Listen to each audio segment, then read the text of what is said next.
inadvertently kick-started my career at the tender age of 7. We were studying the ancient Egyptians at school, and I was enchanted. I dragged my mum to the British Museum at the earliest opportunity and beguiled the baffled museum staff as I, a tiny bespectacled 7-year-old, demanded they help me find a cryptic inscription on an obscure obelisk.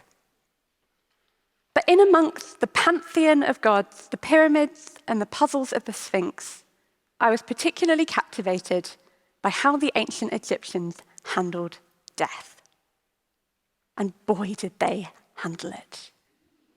With gargantuan monuments, elaborate tombs, intricate bodily rituals, and a rich, complex afterlife. Fast forward through a theology degree, a master's, and a PhD, and I still find death bewitching, which is why I now study it for a living. And on the face of it, there might bear little resemblance between the tombs and sarcophagi of ancient Egypt and contemporary Britain, where I do most of my research. But actually, our two cultures, and their death styles, if you like, have something important in common. Grave goods. Grave goods are the objects and items that we leave alongside the dead, knowing that we almost certainly cannot get them back. And that urge to place possessions with people when they pass did not die out with the ancient Egyptians or the Aztecs or the Anglo-Saxons at Sutton Hoo. It is alive and well in Britain today. They say you can't take it with you, but we can. We do a whole array of objects. And because when someone dies in Britain, there is almost always an opportunity to pick out grave goods, there's something that everyone in this room will, very likely, need to make up their mind about at some point. Possibly for themselves, but much more likely for somebody else. And I consider it a huge privilege to get to study these objects and their stories, because they all have a story to tell. Sometimes those stories are beautiful. Often they're bizarre. And very often they're a combination of the two. Like my mum's coffin. When you're telling the story of Julie's grave goods, it's as much a tale about what goes in as what stays out. Like flowers, for example. Flowers are a really common contemporary grave good. People are often buried with a bouquet of their favorite blooms, perhaps even a posy of petals they've nurtured themselves in their gardens. But not Mum. No, because you see, in Julie's book, flowers are an insult. Because, and I quote, they just die. Far better to fill that space with something reliable, something solid, something meaningful that will not let you down. Something like chocolate. The word chocoholic does not come close for my mum. If my childhood had a running subtitle, it would have been "A meal is not complete without chocolate." A non-negotiable grave good for Julie. Equally non-negotiable, her handkerchief, or more accurately, 2, because she will lose one. A woman never without one of these little cotton squares in life could hardly be sent away without one. And much the same could be said for her omnipresent glass of orange and mango squash, or the irritating little twists of kitchen paper she could reasonably be accused of leaving permanently in her wake. And if I had a non-negotiable grave good, I think it would be my glasses. My entire life, they've been the first thing I put on in the morning the last thing I take off at night. They bookend my days.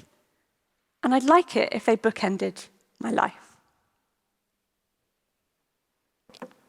Mum's calculator. Much as she would say it's my dad who's stuck in the 1980s, Mum started using her exact model of calculator at least then. Needless to say, making it far older than me. An accountant through and through. Think of this as a heads up to the heavenly accounting team that Julie's on her way. It might be time to clean up the books. And in that respect, it's a good job that Mum picked camp burial, because there are some things that you can't cremate. Plastics and batteries among them, along with alcohol, glass, rubber, and, unsurprisingly, explosives. But when it comes to burial, you've pretty much got free rein. Photographs are another really common choice. People are often sent off with snaps of them looking their happiest, surrounded by people that they love in a place that they love, which, for Mum, looks a bit like this. That's me, my sisters Emma and Susie, and Mum's goddaughter, Ellie.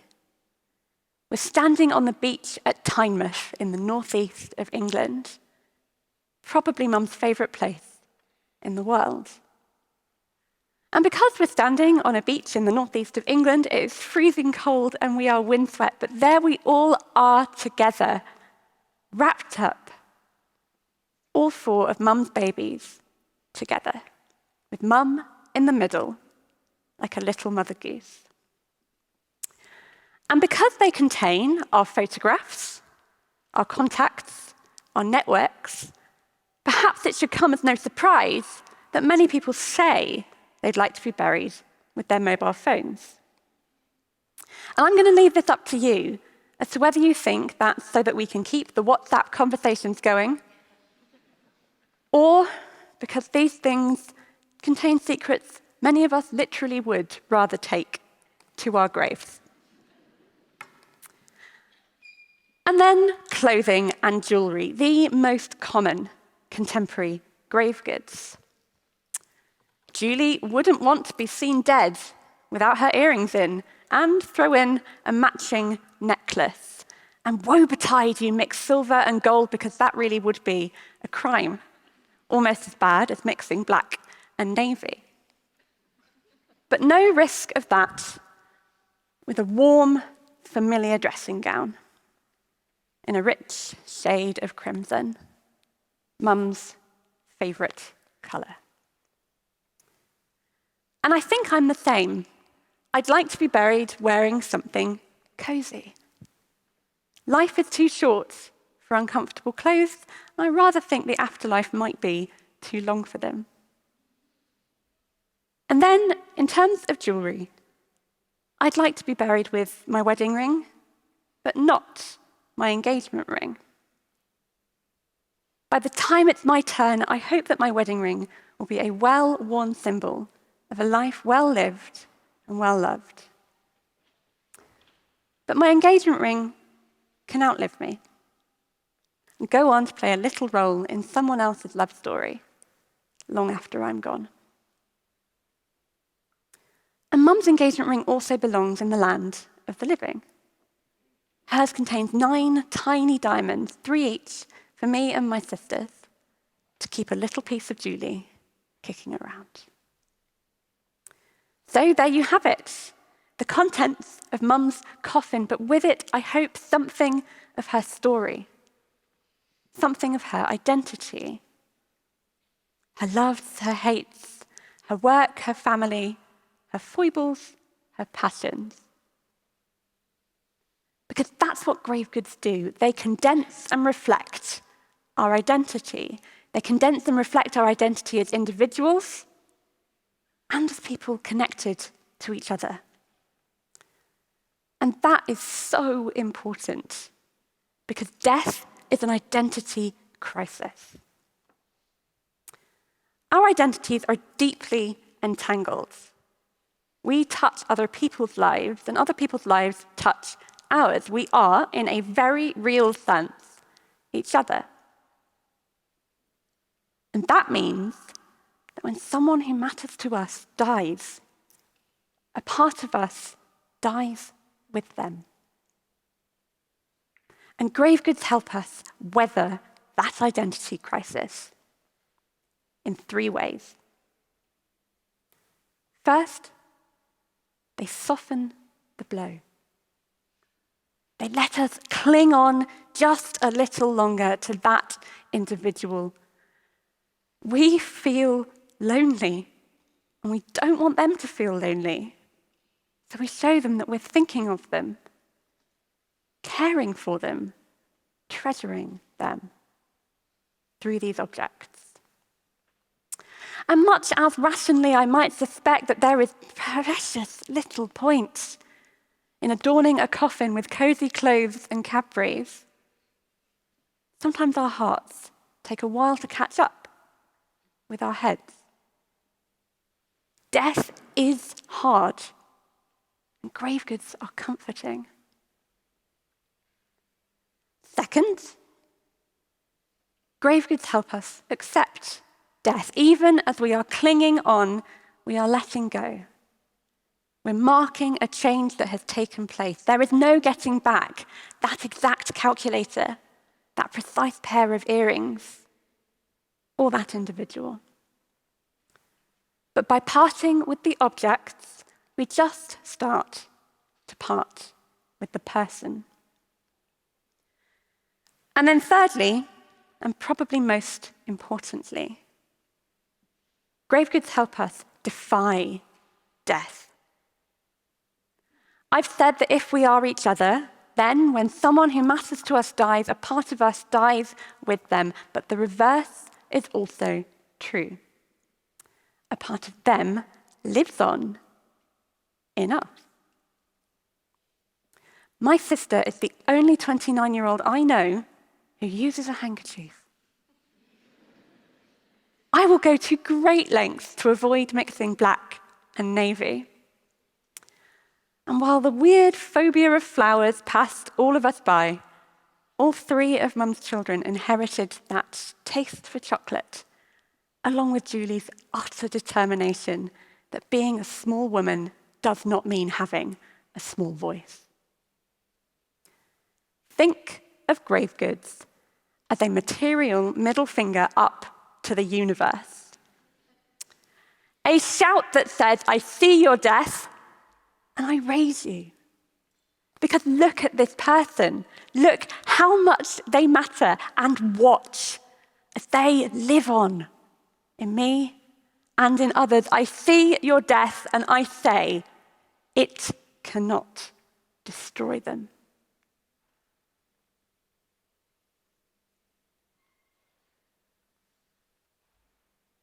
I have a confession to make. You see, I've just cheated tremendously. My mum isn't dead. She's very much alive. And all of this is advanced planning. When you study death for a living, it's just the right amount of gothic while still being wonderfully life-affirming. But sometimes that mortality creeps in around the edges.